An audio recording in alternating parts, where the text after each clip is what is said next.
Hey, everybody. I'm so excited about today. I've been loving this interview series that we're doing, and I recently read a book that really it fascinated me and also made me think in a very different way about the work we've been doing, about this movement that we've been working to create.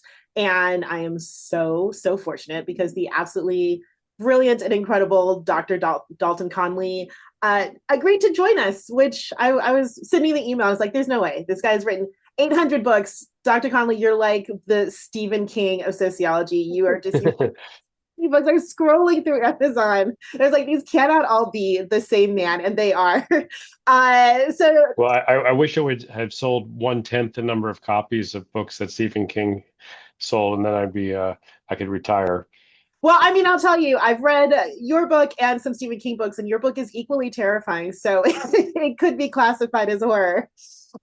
So Dr. Conley, he's really interestingly in the intersection of genetics and sociology and economics, and looks at all how all of those things play into inequality in a really fascinating way. And he's been asking these really hard questions about what determines who gets to move ahead in America. And interestingly, and this made me think a lot about some of the things we've seen on the ground, how inequality is transmitted across generations, and then using science as well as sociology and economics to answer those questions. It's wildly fascinating.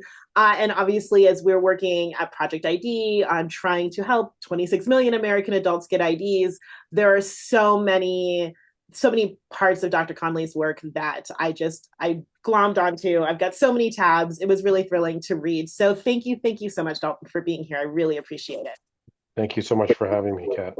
So I want to start because you wrote in one of your many books, and it's called Honky, which it feels very strange saying that word. I was like, can I even say that? I had to say it a few times.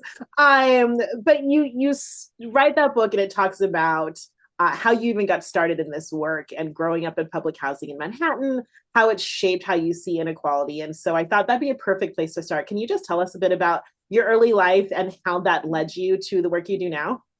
Sure. I'll try to keep it brief since that could take up the whole hour. But uh, my parents were an artist and a writer, and so they were kind of 1960s bohemians, and didn't have any money, and trying to support themselves, and had kids, and so they ended up living in a complex of housing projects on New York City's Lower East Side, and it's the key part is that you know I had a I had really a middle class family, even though in purely economic terms, we were on a par with our neighbors in terms of other aspects of socioeconomic status, like education level and cultural capital and social capital.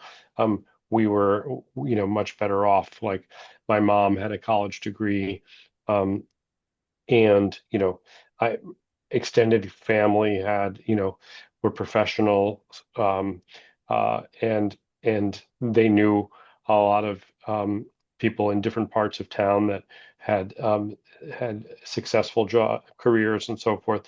So we had a lot of sort of aspects of middle class or even upper middle class identity, even though from a purely economic point of view, we were poor and on food stamps, and I was in Head Start and all that kind of stuff. And yeah, so that's the book is kind of about how you can see in stark relief the power of those other kinds of advantages when you have this little kind of natural experiment of taking away the money but leaving those other advantages. And likewise, power of like white privilege when you take away the sort of segregated neighborhoods, when you have, where white families are living in one neighborhood and non-white families living in another neighborhood. But here I was as kind of a white minority in a community of color, and you can still see how I was treated differently. For example, by the local school teachers, for example.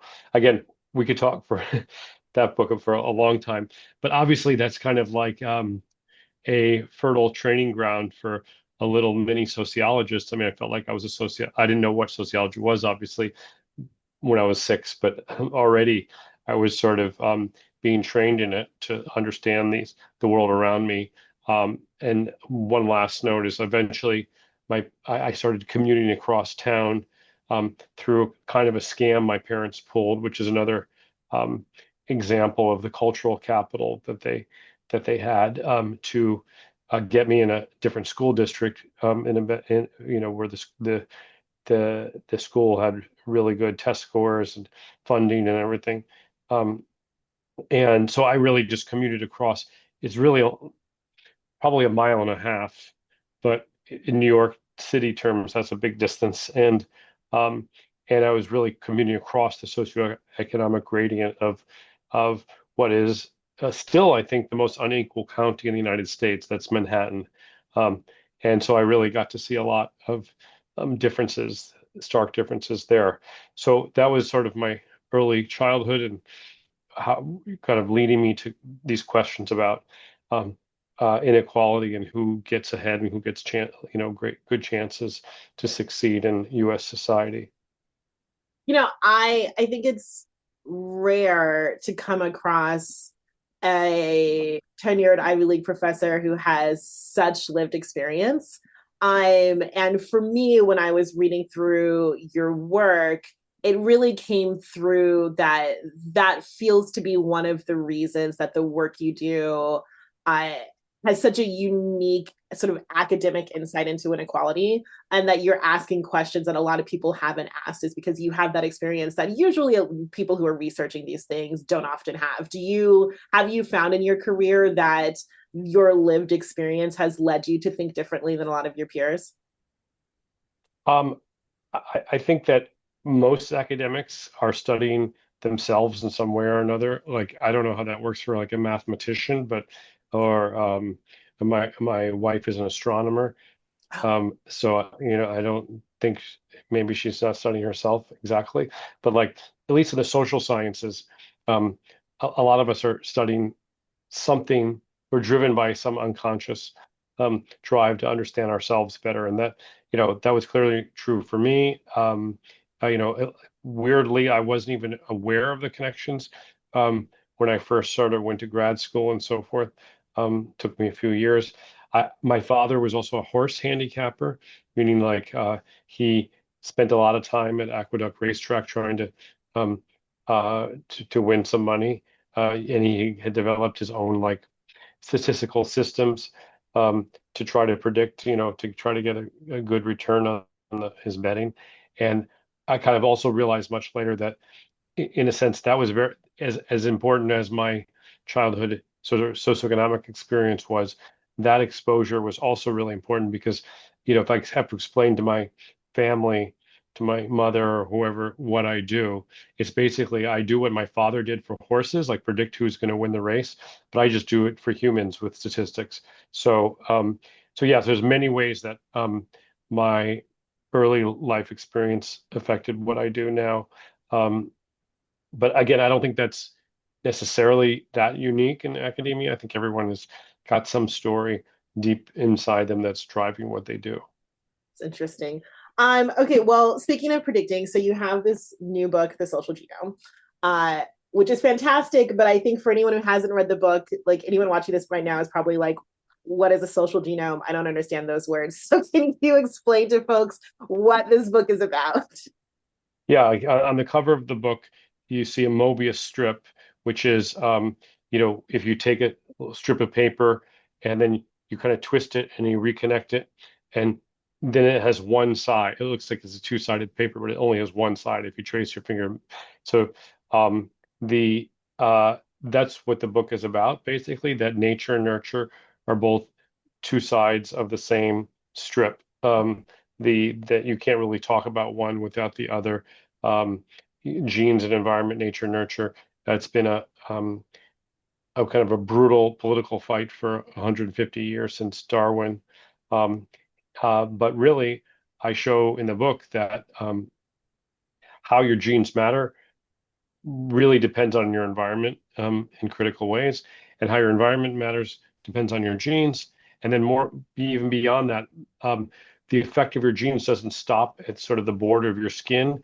Um, Genes, the way they work is actually socially. So like the genes will cause you to like be treated differently by people around you, or seek out different environments. Um, and likewise, the the uh, uh, the social environment you're in is partly just genetics 1 degree removed. It's partly the genes of the other people around you influencing their behavior, which in turn influences you. And that's what we mean by the social genome. So it's kind of a big mishmash. There's no really clear line between um, genes in the environment or nature and nurture, as people wanted to think. Um, and that's what the book shows. I mean, there's lots of examples I could get into if you like, but that's essentially the argument. So one of the things that we notice a lot, so our work, we are on the ground helping folks get IDs and documents, et cetera. And the people we work with have, obviously just a wide variety of stories, whether they lost all their documents because of a natural disaster, or they were incarcerated, or they're unhoused for a lot of reasons. But one of the things that is very frequently true is that we are helping people with children. And we see how much the parent not having an ID impacts everything about that child's life, their education, their healthcare, whether or not they have a home, all of those things. And, so we know that when we're helping someone get an ID, we're opening a pathway to their child to be able to live a better life as well. And one of the things that, obviously when you work with people who are from disinvested communities, and I know you understand this from the work you've done, you deal with so many stereotypes, and so much of the backlash that we get is, all of these people are lazy or this or that or whatever. And we obviously know that's not true, but we also see, we talk to people and we hear their stories, and we hear that they often come from generational trauma or generational poverty, et cetera, and we can see their children. And so I think a lot about the nurture part of this side. And for me, I think, and like everyone else, I read the bell curve in undergrad and understood why everyone was mad at it. And you write in your book about how there has been a real reluctance to talk about nature or genetics at all because of that book. And so we often in our work, and I think activists in general, we only talk about sort of the environment and politics and nurture. But I'm curious about how you talk about those two sides, in particular the nature side, in a way that doesn't get political. And that doesn't make it sound like we're saying, because I say all the time, I've worked with unhoused folks who have degrees from Columbia. I have worked with unhoused folks who are, had careers, had 6-figure jobs, whatever. It becomes very clear when you do this work that it's not. And every single person we get an ID for, the first thing they want is a job, right? So it's very much not about people who are lazy or uneducated or whatever. So I'm curious about how you talk about that nature side in a way that isn't political. And if you can just can I think say a little more about what you've seen. I know you talk about is it PGI? Yes. Yeah.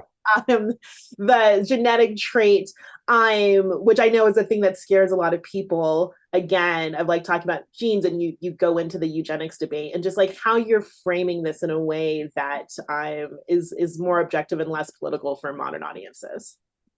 Yeah, I think that first of all, there's no way to avoid that this is a highly political topic. I don't think I can avoid that, but I try to be even-handed and acknowledge that when in the writing and in my work in general.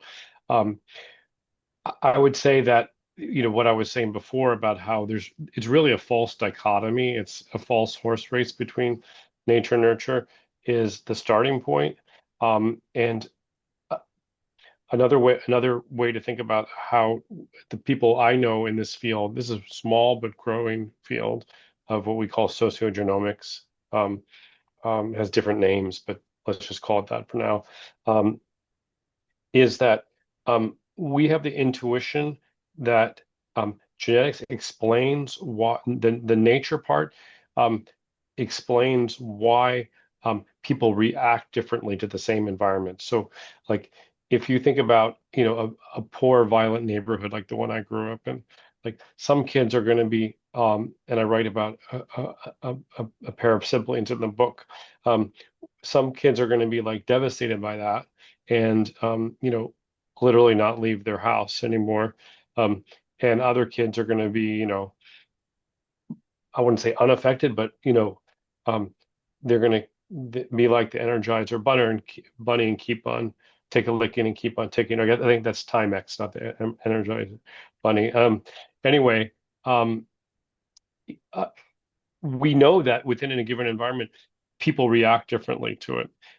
And so while it's critically important to study those environments, to get a complete picture, we think, of how people behave, you need to understand how the kind of cross section of that environment with the innate predispositions of a child. So someone who's high on anxiety, like the genes for anxiety and depression, might react to that sort of trauma very differently than a kid who is very low on that. And we know that these big categories like neighborhoods or race or poverty or any of these sort of standard things that sociologists study, um, that there's a huge amount of heterogeneity of variation within those categories.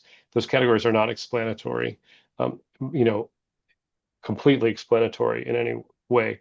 And studying the, say, race differences, sociology is really useful, but studying like differences within a family, like why two siblings turn out differently, sociology doesn't get you very far, because those two siblings experience the same environments, crudely measured as sociologists often do. Like one of the things I call for in the book is that we should study a lot more, like about different microenvironments that occur within families, differences. Like even if you're just born 4 years after your brother, let's say, you might be graduating right after the dot-com crash or after in the middle of the Great Recession, and they graduated a few years earlier and kind of got into the job market and got ahead before. So like that's a environmental difference, but it kind of cuts within a family. There's lots of timing of divorce of parents. So I'm really interested in those differences because like another book I wrote now, gosh, more than 20 years ago, called The Pecking Order, Which Siblings Succeed and Why, was all about these within family differences because um, more than half of economic differences in the United States are between siblings, that is within families. And we have no sociological theory or anything to explain that. So I think genetics comes in to help explain why certain kids in a family thrive and certain kids don't, but also um, environments that we haven't been measuring very well, environmental differences within families. So that's kind of been a animating motivation for my work over the last 2 decades, and it kind of doesn't get into the the kind of polarized debate about nature nurture, where some people we call hereditarians just think everything's almost all in your genes and totally deterministic, and therefore, you know, we shouldn't even care about the environment. And then people we would call blank slaters who just think like even considering genes is insane in eugenics and shouldn't be done, and everything is like everybody's a blank slate and it's all environment. And we know that's just from data, that's just neither side is true. uh, and and we're trying to forge a middle ground where we show that both matter but they totally depend on each other.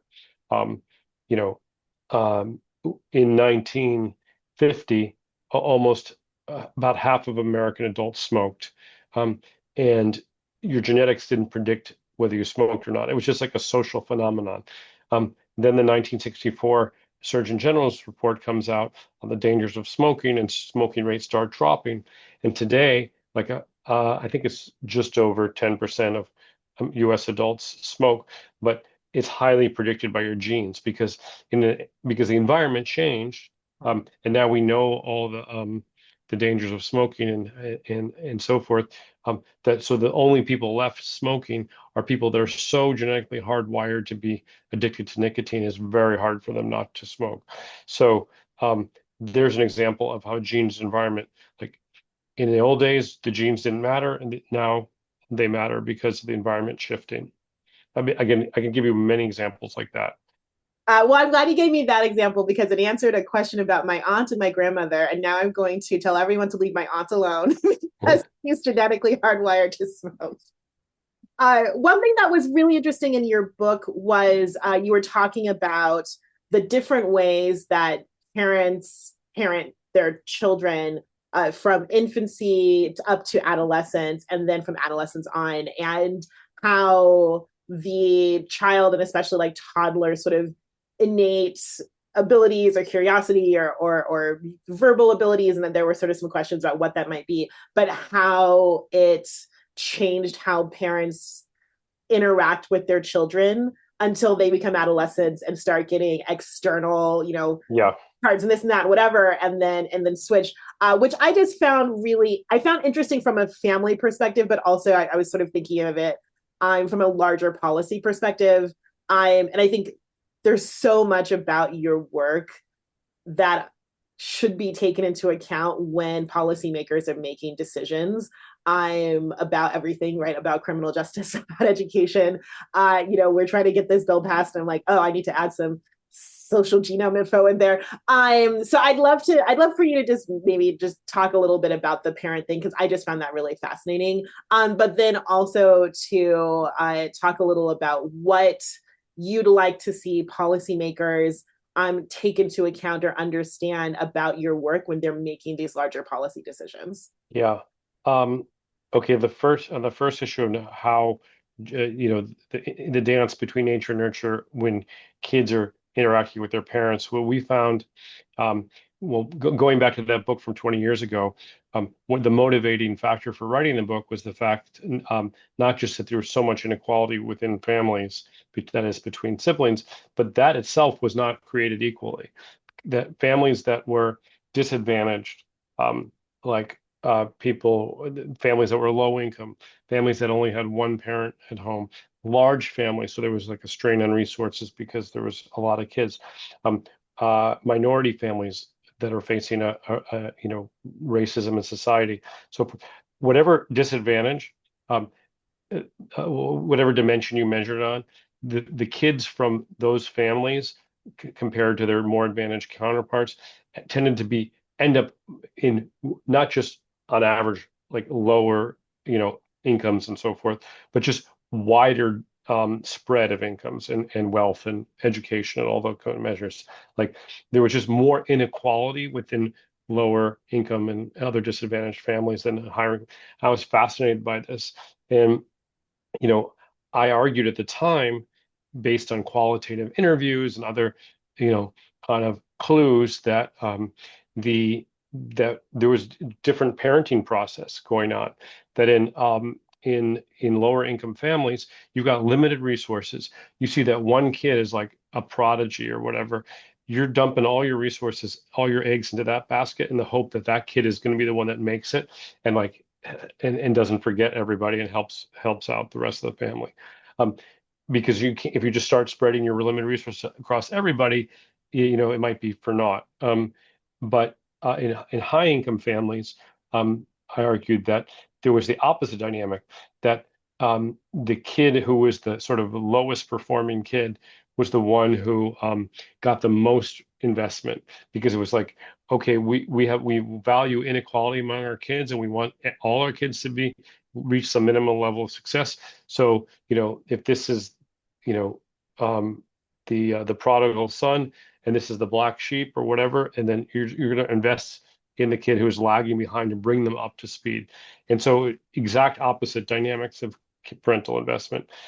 But there's really no way to prove that statistically until along comes genetics, 20 years later. And if you look at the if you hold constant parents genes, what my sister or I get is a random is a random result of the shuffling of the genes when the eggs and sperm are being made.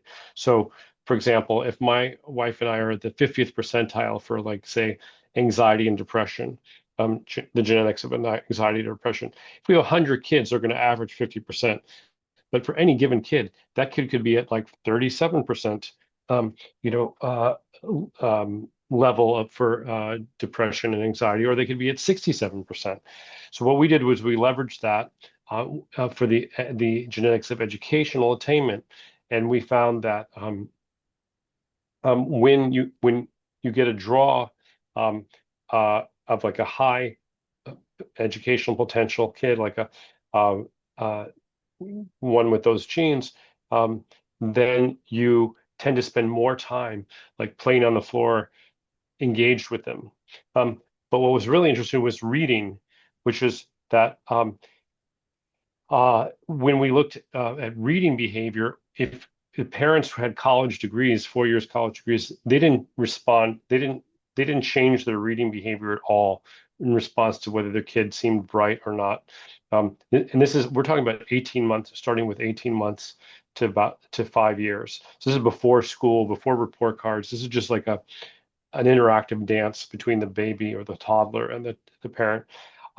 But parents that did not have a college degree, we found a steep slope, so that if they got a high draw, they read much more to that kid. The kid was probably asking for more stories at bedtime or whatever. And if they got a low draw, they didn't invest. So that it actually sort of substantiated the theory I had 20 years earlier that um, uh, that when you have limited resources, in this case time, you're going to be more efficient in how you invest them. So that was that finding. A couple economists later found that when you get to teenage years, it flips, so that the kids who are like the most genetically disadvantaged educationally get the most attention, because, like I was saying before, the if your kid is the straight A student in high school just gets ignored by their parents, and the one who's like failing math is the one who gets a lot of attention. So yeah, so that's the first answer. And then policy. It's interesting. Like when I used to write about the racial wealth gap and the implications of that for health and economic opportunity and education and so forth, I had very clear policy recommendations. And when I get into the genetics, I'm like, whoa, I'm not even sure what the policy implications are. They're so kind of controversial. Do we want to like have personalized education or policy based on people's innate characteristics? I'm not so sure we want that. Even though that could be one direction this goes in. Um, I think there's some low-hanging fruit, like, the military gives like these questionnaires to screen people for their military occupational specialty. Now, if someone is very high genetic risk for like PTSD and psychological trauma, maybe don't put them in, a combat unit, or, something that's more likely to experience that kind of trauma and then trigger their, genetic liability for serious mental illness. There might be some applications where that's one I can think of. I think the bigger policy question is, as these polygenic scores or polygenic indices that we briefly mentioned, which is kind of like the number you get to predict how tall you're going to be, or what your BMI is going to be, or your blood pressure, or your educational attainment, or your depression level, or your risk for schizophrenia. Or if you can think of an outcome, there's a polygenic index for it. Um, uh, you know, Currently, parents who are doing IVF, artificial reproduction, there's a growing number of fertility clinics that now offer the option to like select which embryo you're going to use. This was in the science fiction movie Gattaca in 1997, starring Uma Thurman and Ethan Hawke. It's now not science fiction. Now it's reality. And people should go watch that movie, because it kind of fleshes out what the world would be like when you have this scenario. And I really worry about sort of, we have kind of natural, genetic or natural inequality, and we have social inequality. And soon they're going to be really even more inextricably linked than how I talk about my book, because rich parents are going to be able to afford to do this, and they're going to not only have the social advantages for the next generation, they're going to literally have the best in terms of economic outcomes, the best embryos implanted, and have and over generations, their social advantage is going to become a natural advantage, which is pretty scary, unless we do something like, make that, either ban that practice or make it open to everybody, regardless of income. Yeah, it can go one way or the other. It sounds crazy to say going the direction of opening up to everybody, but it's pretty hard to stop, like, certain parents from, say, if it's illegal here, going to Mexico or Turkey or wherever to do it. So anyway, that there are a lot of interesting policy implications that come out of this new genetic science, like about, should insurance companies be able to use your genetics? And I don't mean health insurance, because that's actually made illegal already by a 2008 law, but like life insurance, long-term care insurance, car insurance. Should sperm and ova banks provide this information to prospective, parents who are looking for a donor? Like, maybe that's a yes. Maybe that's a low-hanging fruit where we can agree that more information is better, rather than sort of flying blind, where you just have like a one-page essay that you're judging the biological parent of your child off of. So I don't think there's clear answers, but there's a lot of issues that come up from this new brave new world of genomics. I mean, I've seen The Wrath of Khan. I know the results of the gene wars. I think this is all very scary, but it's what was fascinating to me was that it's already happening, and you have this anecdote in your book about an April Fool's joke that, of course, people didn't think were April Fool's jokes. About a preschool, I think in New York, that was requiring DNA profiles, I guess, for prospective children. And while it was an April Fool's joke, that seems like something that could legitimately, Right. especially New York preschools are legendary for how competitive they are. And that really, it made me really think. And I mean, you talk about it in the book, but about, like, I don't know. Part of me is like, maybe if that's all they're looking at, it would be a more diverse group of kids in a variety of ways, but then maybe it could still be. And then, like what you're saying, but then if you have very wealthy parents who are able to self-select, what kind of embryos they want, like, the rabbit hole you could go down is so incredibly deep that I worry Yeah, we may not be the correct species at this moment to be making these decisions. I agree. Yeah. Yeah. I do want to switch tack. So I've been trying to learn a lot about sociology, and luckily you wrote the textbook on sociology. You may ask yourself in an introduction to thinking like a sociologist. And I'm going somewhere with this. So can you tell everyone to start what does it mean to think like a sociologist? I mean, it's almost like comically simple in a lot of ways. It's making the familiar strange, meaning, if you've ever been to another country or to a different culture, like, walked into a church that's not your denomination, you're suddenly hyper aware of, like, little things, every little, like, thing that seemed natural before, but you realize is not necessarily, there's not natural. There's nothing about our species that requires things to be that way. And I used to have in the edition a screenshot from Pulp Fiction, but I'm told that's not, young kids don't even know what that is anymore. No, And I'm hoping it's going to come back around now as like a retro cult thing, but that's the and most it's fascinating thing you've said so far. yeah, it's Samuel L. Jackson and John Travolta in the car talking about John Travolta just come back from the Yeah. Netherlands. Yeah, and talking about all the little things that different, like you can get a beer in a movie theater, and um, they they drown their French fries in mayonnaise. They don't use ketchup. And Samuel Jackson's like, whoa.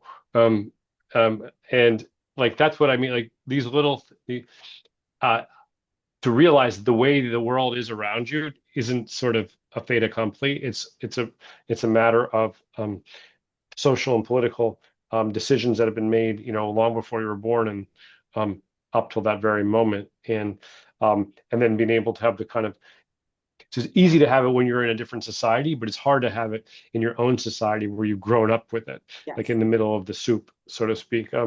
And to be aware of like the alternatives, ways we could do organize things that we haven't done, and so forth. So it's making the familiar strange, or making the what seems natural, um, you know, uh, reveal that it's really not natural. Um, um, and that's the key to thinking like a sociologist. But it's just like saying, you know, how do you drive a car? Well, you get in, you turn the key, you shift the gear, and you press down on the pedal. Like, that's not enough to just hear what that is. You have to like sort of steep yourself in the practice. That's what I was saying. So the reason I'm curious about this is we do a lot of civics work and voter education, and we're doing a big, some big things now to prepare for midterms, and all of our conversation around voting in America, sort of where we are politically. It centers a lot around, well, we need more civics education, we need more voter education, et cetera. And the more that I've been reading into sociology, reading your textbook, reading other books, the more I've been like, I think we need sociology education for people. Like, I think that part of the challenge may be that everyone's so comfortable and in their world. And I talk to a lot of people who say like, oh well, I live in this bubble or this or whatever. And I am coming from the outside. I'm like, this does not look the way you think it looks. And I'm realizing that we may need for people to look at their communities in our country in a different way as outsiders, right? This is why de Tocqueville was like able to write about America in a way that we couldn't, right? And so what you're saying, and so I'm really curious about what you would say to any American voter, like over the next year, and what are some sociological exercises that people can incorporate into their daily lives to help them be able to look at their community, their country, in maybe a different way, maybe with an outsider's perspective, so that they're able to get a better, more objective sense of what's actually happening before they go to vote? I know it's a big question.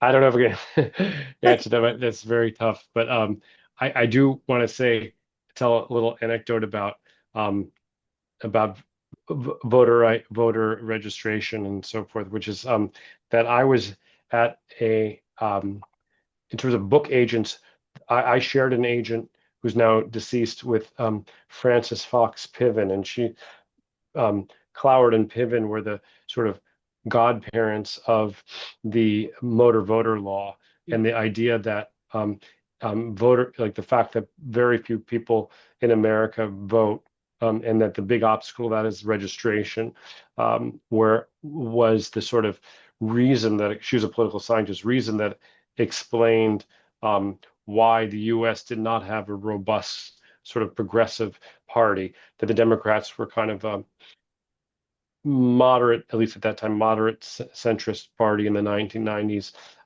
and that despite like you know so much inequality and so much poverty, like we don't have the policies to address it because we don't have a labor party, we don't have, and that if we just got everyone to vote, made voting very easy, and everybody, like many more people voted, we would solve that problem. And they had a very partisan agenda, and it was very interesting to see, you know, 20 whatever 5 years later, that that's not come to pass. That um, you know people new voters are just as likely to vote for the right wing party as for the left wing party, maybe even more so lately. But I still think that um, getting making ID and voting as easy as possible is a civic goal in and of itself. It's almost in a sense more lofty if it's not a partisan, if it's not done for partisan reason, advantage. If it's done just because that's what a democracy should be, we should have as many people participating as possible. So, um, so anyway, that's just a side note because I remember that I'm old enough now. That was 30 years ago. To that party happened to celebrate, and then I think a few years later, motor voter was passed. And anyway, but to your question, I'm just basically evading your question, which is very hard. I don't know how to answer to how to make people feel, think more sociologically before they go to the ballot box or as they approach these questions of like, getting identification and the role of it. Like, I don't know. I think people are naturally sociologists in a lot of ways. They have theories about why things work. I guess these days, the challenge is the fact that we get, we're in the filter bubble, so we get only information that confirms our existing hypotheses and our existing biases, and we don't get a lot of information that falsifies our theories of what's going on in the world. And that would be step number one, I would think, is to try to get a broader sampling of information in the media sphere, if people want to sort of really approach things more sociologically. No, I think that definitely the information that we're taking in plays a role. I recently moved from Los Angeles to a very small, very conservative, very rural town in southern Arizona on the border, and have been able to look with an outsider's perspective on the politics here. And I know that that's not possible for everyone, but as I was reading through your things, it occurred to me like we need people to just take a step back from their everyday lives and look at it more as like they're researching or observing, in honor of Jane Goodall, we can all just sort of stand in the forest and watch the chimps and get more of a sense of what's really going on. Because you're right, because everyone is taking in whatever their biased news source is. Also, just read ProPublica; they're the best. But like, and seeing the world through those filters, rather than taking off those glasses and actually like objectively looking at the world as it is. Yeah. I cannot thank you enough for, first of all, for the work you're doing, which I think is incredibly important and fascinating. And I'm so thrilled that I discovered your book and your work, but also thank you for joining. This is really helpful as we try to help our audience just think bigger about sort of these questions and how they both relate to our movement and also just the world in general. And folks, the Social Genome and all maybe not all of Dr. Conley's books, because there are so many, but all the ones we talked about will be linked here in the Substack and in the notes, etc. And thank you. This was really fascinating. Thank you for being here. Thank you, Kat, for having me and giving me the opportunity to talk about my work. Of course.